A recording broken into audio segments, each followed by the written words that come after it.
Akatambi k'entandise nako ke k'omuyimbi Alien Skin nga wabadde wali ne Tashi Habi, TV presenter Tashi Habi wali wonna. Akatambi kano katambudde nnyo wali ku Facebook, TikTok kw'ossa ate muganda wange n'emikutu emirala. Naye nga jjukira nti no Alien Skin nga w'omumanyi ye tagwayo, ennyimba zo azita kumukumu. Ono omwana ye kyatukola ennaku zino kyo kika. Naye nga jjukira nti no atadde oluyimba olupya lwe bayita Hakuna Matata. Era nga bw'olaba awo eyebadde challenge gyakoze wali ku mukutu ogwa TikTok muganda wange. Ate esayidi eyo kyekyo kye nnina muganda wange ku kifa ku Alien Skin wali wonna.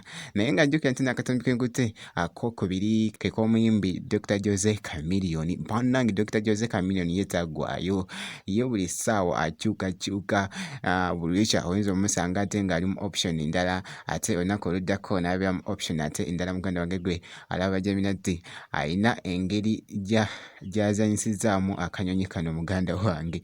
Ate nga jjukira nti n'akatambi kano katambudde nnyo wali ku mukutu ogwa Facebook, TikTok wali wonna. Ate jjukira nti wano mbeera mbikuleeta muganda wange ako aka Dr. Jose Chameleone.